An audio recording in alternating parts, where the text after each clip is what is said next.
Le quiero dar la bienvenida a Francisco Tudela, ya está conmigo. Bienvenido. ¿Cómo estás, Diego? Buenas noches. Gusto de verte. Parece que cada vez que nos vemos es una situación más extrema que la anterior. Extrema, pero positiva, encuentro yo. ¿Sí? Bueno, encuentro que dirás continentalmente, como tú has mencionado, por eso, lo de Colombia. Es una especie de ola que comienza en la Argentina con Milei, Chile con Kast, Noboa en el Ecuador. Es probable que Del Espriella gane en Colombia, porque si tú sumas los votos de Paloma Valencia, ese 6.9% a la votación del 43.70 y tantos de Abelardo del Espriella, ya tiene 51%, ya ganaste la elección. Buena base para partir. Entonces, digamos, es una cuestión aritmética, sí. Tiene grandes probabilidades de ganar la elección. De ahí la desesperación de Petro. Y entonces eso significa que América Latina cambia completamente de alineamiento global. Se convierte en un continente en el cual la Argentina, Bolivia con Rodrigo Paz, que hoy enfrenta un golpe de Estado en cámara lenta, sí. Kast en Chile, Noboa en el Ecuador, Del Espriella en Colombia, y esperamos que Keiko Fujimori en el Perú, significa realmente un cambio global, porque América Latina entra a las concepciones, después de una década perdida, que estos candidatos han rechazado, todos ellos, entra a un mundo primero de visión de país y visión continental basado en el rescate de la civilización latinoamericana, de sus fundamentos morales y simultáneamente de la economía de libre mercado. En el caso de Colombia, de las libertades individuales. Del Espriella dice que va a permitir el porte de armas. Pero permitir el porte de armas en Colombia es letal para las FARC. Significa que la gente puede defenderse. El acuerdo de paz del 2016 fue un fracaso completo y fue una traición de Santos a Uribe. Sí, ese acuerdo de paz, y le dieron el premio Nobel a Santos, fue Ban Ki-moon, el secretario general de Naciones Unidas, fue Obama, fue toda la caviarada mundial a esta ceremonia, pero un plebiscito llevado a cabo sobre esos acuerdos hizo que el pueblo colombiano los rechazara y votara por el no. Y entonces el gobierno de Santos lo pasó como ley por el Congreso. Finalmente el Senado aprobó esto y se burló el plebiscito. Entonces hay un fenómeno continental de recuperación de valores, porque ha habido una evolución muy curiosa, y con esto termino, quisiera detenerme en este punto, que es que cuando cae la Unión Soviética, se piensa que empieza una era liberal unificada en el mundo, pero nadie se da cuenta que adherido al liberalismo está el marxismo posmoderno, está el marxismo de la Escuela de Frankfurt, el marxismo gramsciano, y se funde y sale el caviarismo. El caviarismo es la explotación de la economía de mercado por quienes niegan los valores de Occidente, por quienes son abortistas, por quienes quieren legalizar absolutamente todas las imaginaciones, ¿no? Totalmente anticristiano. Ahora, entonces, claro, después de esa época, que ha sido larga, que ha sido la década perdida a la cual yo me refiero, pues con Milei, con Kast, con Rodrigo Paz, con Noboa, con Del Espriella, viene la reacción continental contra esa, digamos, degeneración de lo que se pensaba que era el espíritu del siglo. No te he entrevistado desde antes de la elección, entonces para ir en orden, ¿cómo has visto esta elección, su desarrollo, todo lo que ya sabes, ¿Y cuál es tu opinión del momento que vivimos, del debate de anoche y tu expectativa para el domingo? Bueno, yo creo que mi visión de la elección es que las irregularidades, las llamadas irregularidades, que llevaron a que el propio Jurado Nacional de Elecciones demandara penalmente a jefes de la OMPE y al jefe máximo de la OMPE, Corbeto, son más que irregularidades de error. Yo creo que hubo un manejo de los tiempos en la distribución del material electoral para que el material electoral llegara a ciertos sitios a tiempo y no llegara oportunamente a otros sitios. Y hubo una manipulación muy grande de la elección.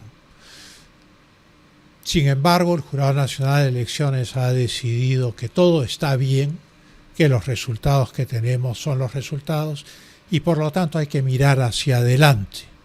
Y creo yo que Keiko Fujimori con su 17 y fracción por ciento, sumado yo diría al 50% de los que votaron por Nieto y al 50% de los que votaron por Carlos Álvarez y probablemente al 99% de los que votaron por Rafael López Aliaga, pues tiene posibilidades reales de ganar las elecciones, pero va a ser una elección muy ajustada, porque el pueblo peruano ha sido artificialmente dividido, no de ahora, por la narrativa de la izquierda que viene desde la revolución de Velasco, y que es una narrativa falsa de victimismo, de queja, sin poder ver la verdadera cultura mestiza del Perú, el barroco peruano que no es como el barroco español ni el mexicano, o sea, lo que Ribagüero llamaba civilización peruana. Y entonces María Rostorovsky observó que la visión negativa propiciada por las izquierdas era una visión de victimismo que lo único que hacía era enfrentar a los peruanos. Y entonces Roberto Sánchez ha hecho gala de ese victimismo en su debate de anoche con Keiko Fujimori. No cabe duda que lo que hay es una visión de rencor, una visión excluyente, ¿no? Cuando habla de la multiculturalidad del Perú, quechua, aymara, amazónico, un momento, y los demás, el 46% de la población peruana es mestiza. Uh-huh. Y hay múltiples etnias en el Perú, inmigración italiana, inmigración japonesa, inmigración china, población hispano-peruana, en fin. Entonces, claro, ahí se nota, digamos, el toque antaurista. Antauro, es lo que te iba a decir. Ahora, el toque comunista, ¿dónde está? En el lema adoptado para la segunda vuelta. Venceremos. El lema oficial de la Cuba comunista, lema oficial, es patria o muerte, venceremos. O sea, ya con el programa estamos comenzando con una declaración de fe. Cuando se refiere a los proyectos, no se refiere, como Keiko Fujimori, a los proyectos indispensables en este momento al Perú, completar la Panamericana, por ejemplo, que empezó en 1930. Es inconcebible que no esté terminada. Locos, ¿no? Una cosa de locos, pero ese es un solo ejemplo de múltiples. No, dice, el puerto de Chancay y el ferrocarril transcontinental, ambos proyectos chinos. El primero, propiedad privada china, y el proyecto del ferrocarril es un proyecto que trabaja el Brasil con la China, pero no le consulta al Perú.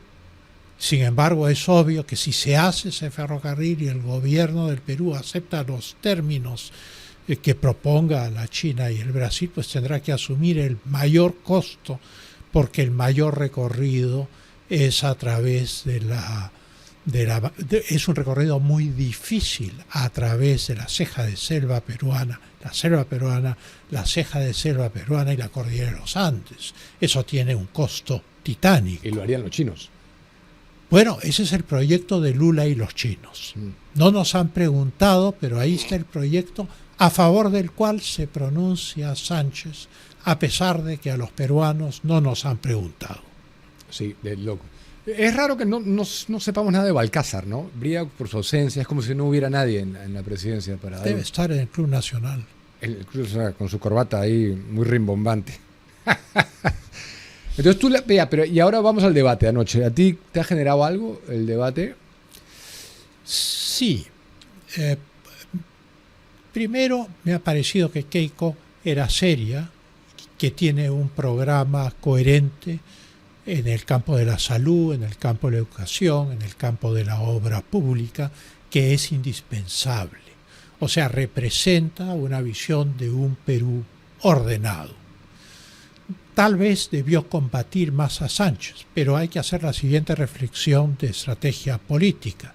Si ella cedía a la tentación de responder a todas las barbaridades que Sánchez decía, hubiera perdido la oportunidad de plantear sus proyectos. Ahora, nada es perfecto. Y entonces lo que falta es la gran visión histórica del Perú, del líder que proyecta la imagen de una gran república peruana que recupera su civilización a través de la prosperidad. O sea, la prosperidad no es un fin en sí mismo. El fin es la peruanidad. El fin es la civilización peruana. Es la potenciación de nuestra cultura, de nuestro folclore, de nuestra literatura, de nuestra filosofía, del arte, en fin, de miles de aspectos que incluyen a la gastronomía, dicho sea de paso. La gente piensa que la única cultura peruana es la gastronomía, pero no es así. La cultura peruana es vastísima, riquísima, de la pintura, a lo largo de los siglos. Entonces, esa visión de país poderoso en el corazón de América del Sur es lo que le ha faltado a todos los candidatos y viene haciendo falta a lo largo de una buena parte del siglo XXI. De ganar Roberto Sánchez, ¿qué función consideras que cumpliría Antauro Humala?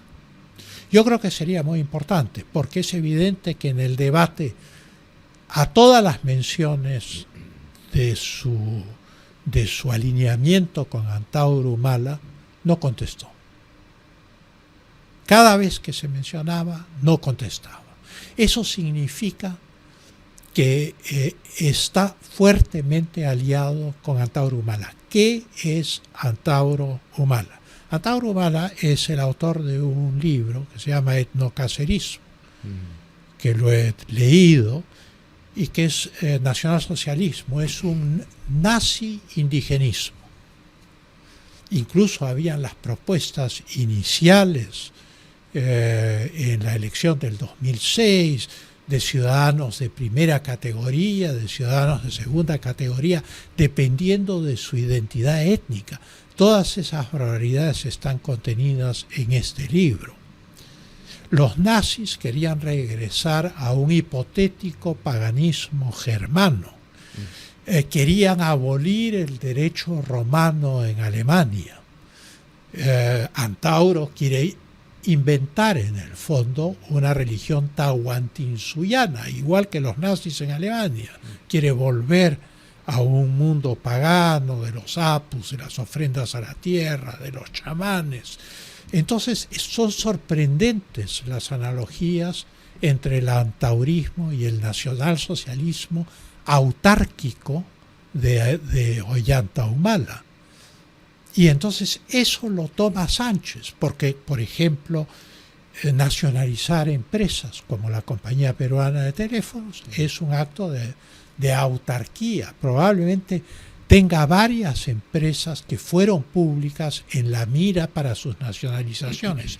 Cuando él dice que en el campo de la minería no se va a meter con nadie, pero va a proponer un nuevo modelo de minería para incorporar a la minería informal y a la minería ilegal, lo que va a hacer, replantear las áreas es ya de por sí destruir las expectativas de exploración de las empresas mineras que tienen las concesiones actuales.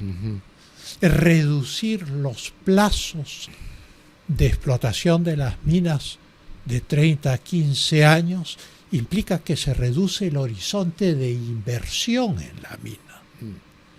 O sea, si la empresa minera mete 100 millones, 200 millones de dólares en exploración, es porque está pensando a largo plazo, pero si mi horizonte se acorta, yo no invierto. No, pues ya el riesgo es... En el caso de la agroindustria la cosa es más grave, porque la agroindustria tiene el enorme mérito que a pulso le ha ganado esa gigantesca industria que nos ha colocado en el primer lugar en el mundo al desierto, no a las tierras afectadas o expropiadas por la reforma agraria de Velasco, al desierto, a través de técnicas de irrigación, a través de un estudio y adaptación genética de las frutas que se cultivan para que den óptimamente en la tierra peruana.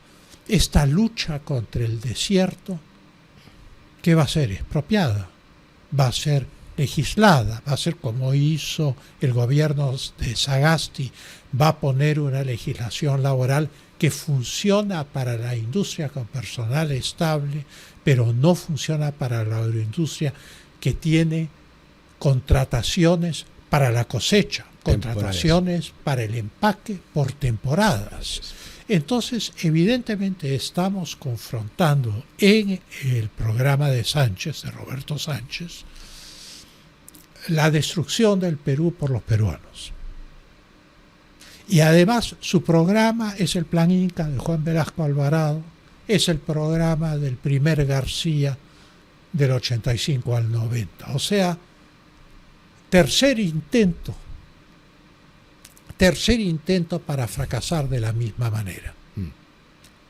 O sea, el fracaso de la revolución de Velasco trajo el desastre económico de los 80, era imposible recuperar la economía.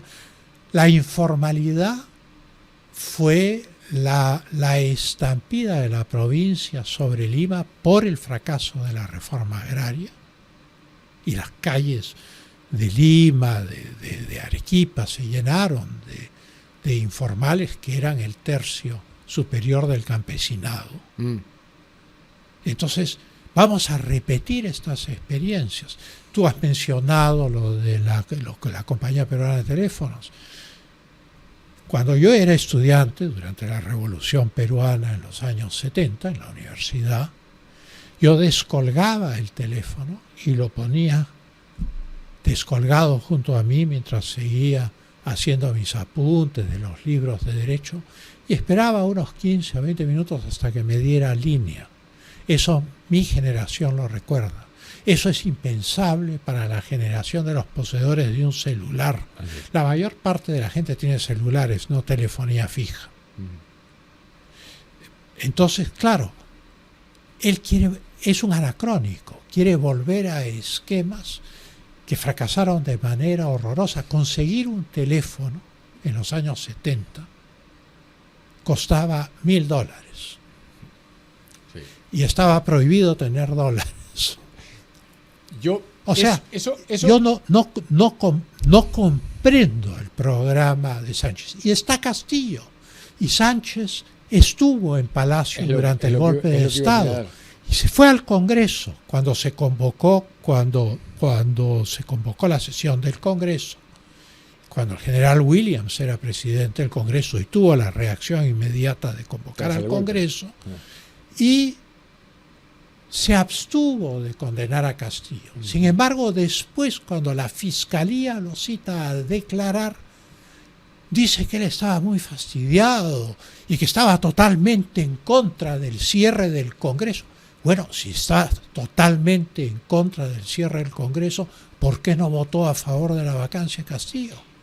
A ¿Por mí qué se abstuvo? Eso me pareció algo bueno que dijo Keiko, hay que resaltar, en términos de análisis de Y sobre las leyes de llamadas pro crimen. Sí. Bueno, una de las cuales por las cuales votó Sánchez es la que elimina el delito de posesión de dinamita por los mineros informales. O sea, si era para favorecer a la minería ilegal e informal, ahí sí votaba él por las leyes pro crimen. Pero me pareció inteligente de Keiko que nombrara la fórmula Castillo-Sánchez-Antauro. Que lo porque dejara es claro. muy cierta. Pero déjame preguntarte también, hemos hablado de lo malo y del riesgo de Sánchez, ¿no? Pero ¿qué resaltas de lo propositivo de Keiko? ¿Qué cosa hay que debería ilusionar a la gente de lo que escuchaste ayer, ¿no?, en el debate? Bueno, fundamentalmente, digamos, de Ollanta a Humala acá el Perú ha ido creciendo a un porcentaje muy, muy bajo. Y como gran cosa, dicen, vamos a crecer al 3%, al 3.2%, al 3.4%. Perú debería estar creciendo a no menos del 5% anual. Es una economía en desarrollo y por lo tanto 3% que está bien para los Estados Unidos, que es una economía ya desarrollada, gigantesca, sin embargo para el Perú es muy poco. Entonces el programa de Keiko Fujimori plantea la reactivación de toda la estructura, primero de la estructura de las comunicaciones que sostiene el desarrollo económico. O sea, cuando habla de la Panamericana, cuando habla del tren de la costa, cuando habla de las carreteras internas, lo que está haciendo es potenciar la economía, potenciar el comercio, potenciar la producción. Sobre eso la salud. La salud es, en este momento, con los índices de anemia en la infancia, con gente que es notificada que ya tiene su cita en salud cuando ya han muerto y están bajo 3 metros de tierra, pues evidentemente la propuesta de Keiko Fujimori es esperanzadora, es tener salud, es tener alimentación, es tener vivienda, es tener la posibilidad de integrar el Perú a través de la infraestructura pública. Y entonces eso es enormemente importante y es muy atractivo para la inversión extranjera. Y tener una economía libre y una economía de mercado garantizando la subsistencia de la Constitución del 93, que quiere ser eliminada por Roberto Sánchez, Sí. es de por sí un programa político, a pesar de las alteraciones que ha sufrido y de las complejidades que se han introducido en esa constitución, innecesariamente desde mi punto de vista. Y se nos llevan a una asamblea constituyente de nuevo con el corporativismo social, sindical, gremial. ¿Tú crees que haya... Entonces te estoy entendiendo que tú dices que ahí tiene una gran chance de ganar ella. Yo creo que tiene una gran chance de ganar, pero creo que el margen no va a ser muy, muy grande. ¿Crees que haga una diferencia que el embajador Navarro lidere una misión de observadores de su país? Pero creo que es interesante para el resultado del proceso. Yo creo que no implica eso una participación en el proceso electoral. Es observación, como la que hace la OEA. Pero muestra un interés especial de los Estados Unidos y del presidente Trump en la elección peruana. Y por lo menos manda una señal de que estamos atentos, ¿no? A cualquier cosa. Esa es más difícil, esa ¿no?, es la si quieren señal. hacer algo. Pero creo yo que el drama del Perú es tener esta izquierda tan anacrónica, tan anclada en la década del 70 del siglo pasado, y en teorías como las del etnocacerismo, que son disparatadas en el siglo de las telecomunicaciones, de la inteligencia artificial, de la intercomunicación, aparece esta ideología que lo que busca es la autarquía, el aislamiento, el centrarse en unas etnias. Entonces eso resulta sorprendente, y resulta sorprendente también que lo que podríamos llamar la catedral del marxismo postmoderno, esto es la universidad, los medios de comunicación, no se hayan pronunciado con fuerza sobre estas doctrinas. Sí, bueno, vamos a ver. Yo creo que hay un solo libro sobre esto, pero califica esto de populismo. Es más que populismo. El etnocacerismo es nazismo. Nazismo. Nazismo. Es copiado del nacionalsocialismo. O sea, no es es fascismo. No es copiado del fascismo italiano, que no tenía teorías raciales inicialmente. Solo a partir del año 43, cuando se da el golpe de Estado de Mussolini y se crea la República Social Italiana, es que adopta las teorías raciales por imposición de Alemania. No, esto es Goebbels, esto es Heydrich, esto es Hitler. Esto es que si llegan al poder, cualquier persona que no sea de la raza cobriza como él quiere reivindicar se tiene que ir. Bueno, no lo han dicho así, seamos claros. No, pero ahora, esa es la doctrina de Antauro. Y Antauro es un factor decisivo en el caudal electoral de Roberto Sánchez. Así es. Y por lo tanto, no puede decirle a Antauro al día siguiente de la elección, en caso de que la ganara, comida hecha, amistad deshecha. Porque entonces ahí va a haber un conflicto descomunal, porque van a haber antauristas en el Congreso. Uh-huh.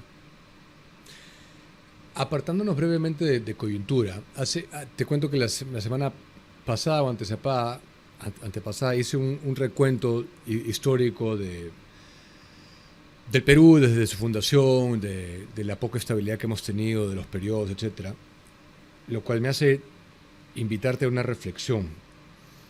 ¿Qué dice que desde el primer presidente que hemos tenido, sin contar el protectorado de San Martín, ¿no? 1823 en adelante, 10 más o menos primeros presidentes, varios de ellos se hayan declarado españoles, se hayan refugiado en el Real Felipe y hayan ignorado el lado de los patriotas, se hayan declarado realistas? Es decir, ¿no te parece que dice algo del Perú que no tiene una identidad que desde su fundación ha estado interiorizada, arraigada? Yo creo que el Perú tiene una identidad fuertísima, pero creo que los ejércitos libertadores, al ser ejércitos extranjeros, a los cuales después se unieron peruanos, eran desconcertantes para los peruanos y eran una forma de coacción. O sea, el Perú no encontró su vía a la independencia. Vino un primer ejército con San Martín, desembarca en Paracas, está unos meses en Paracas, tiene un plan para avanzar sobre Lima, fracasa, la población lo rechaza, es atacado cuando trata de flanquear las serranías, entonces tiene que reembarcarse e irse a Huaura. Y de Huaura bajar a Lima, logra tomar Lima, pero luego los realistas la vuelven a tomar. Y eso te hace preguntarte sobre estos ejércitos de la independencia. Bolívar tenía una legión británica de 15.000 hombres, con caballería, artillería e infantería, con uniformes ingleses y bandera de la Gran Colombia. Su Estado Mayor era británico, fundamentalmente. Entonces, claro, uno tiene que ver la historia en su complejidad.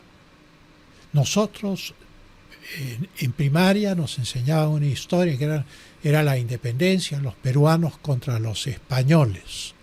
Pero resulta porque la población del Perú, mestiza, hispana, lo que fuese, ya tenía su propia identidad. El Perú era un país en el cual se había fusionado las culturas indígenas con una hispanidad que fue muy peculiar. Tú vas al convento de San Francisco, ves la bóveda de la escalera del convento y es una bóveda morisca, porque los arquitectos, los que pusieron los azulejos en Torre Tagle, en fin, eran moriscos. Mucha de nuestra comida criolla tiene un origen árabe. Entonces hay una fusión especial en el Perú. Probablemente, creo yo, los ejércitos de la independencia no eran percibidos como representando ese sentir nacional.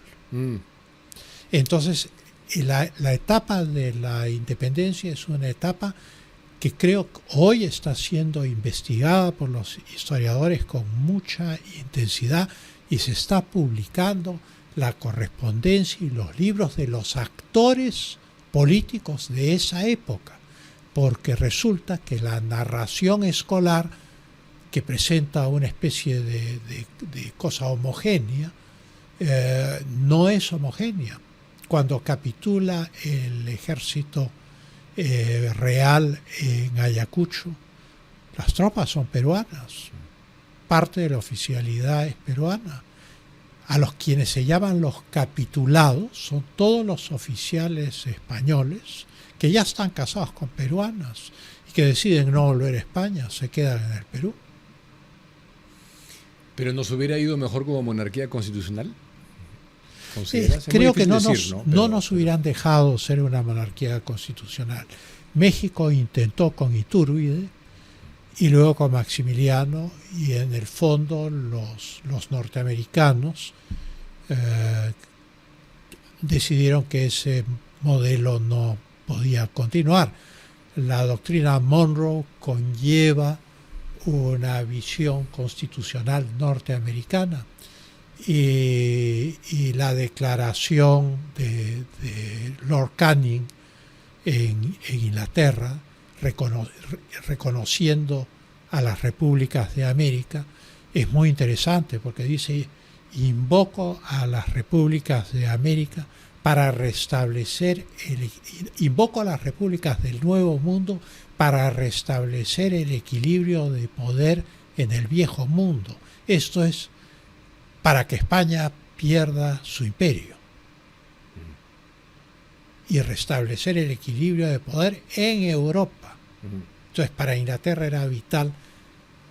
Por eso el esfuerzo financiero inglés, proporcionar tropas a Bolívar, una legión completa. Después de la batalla de Waterloo, esos soldados ingleses que habían peleado en Europa no volvieron a Inglaterra, los embarcaron y los mandaron a Venezuela. Sí. Interesante, porque ahora el presidente Trump ha repotenciado la doctrina Monroe. Correcto. Pero incorporando el matiz. Ha corrido militar, mucha agua bajo los puentes desde esa época. Y entonces eso queda para los historiadores.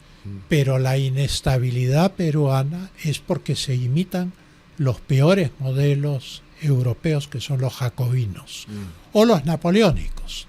Entonces los caudillos militares se disfrazan de Napoleón y con sus ejércitos circulan por el Perú haciéndose la guerra unos a otros. Flora Tristán describe el enfrentamiento entre Gamarra y no sé cuál era el otro caudillo, creo que era Salaverry, frente a Arequipa, ¿no? Flora Tristán ve esto desde el techo de un convento donde se ha refugiado. Entonces, claro, es una época de enorme inestabilidad hasta que llega Ramón Castilla e impone esta visión pragmática que tanto éxito tiene en el Perú cada vez que se hace. Paz social. El programa de paz social. Trae paz social. El sistema educativo, todos los gobiernos antes de Castilla, o sea, 20 años después de la independencia, un cuarto de siglo después de la independencia, no había sistema educativo. El sistema educativo peruano lo funda Ramón Castilla. Sí. Es inconcebible, ninguno de los caudillos, presidentes, etcétera, tenía ningún interés en la educación de los peruanos. Pero el periodo de mayor estabilidad democrática ininterrumpida lo sigue habiendo otorgado el Partido Civil. Correcto. La llamada, con cierta inquina, República Aristocrática tiene un enorme mérito. Transcurre ininterrumpidamente de 1895 a 1919. Porque Leguía, habiendo ganado las elecciones, sin embargo, da un golpe de Estado después de la Constitución del 20. Pero en esos años, los únicos que repiten la presidencia son Leguía y José Pardo. Se elige a los candidatos en convención nacional y son distintos. Serapio Calderón, Romaña, el mismo Pardo, el mismo Leguía, Candamo.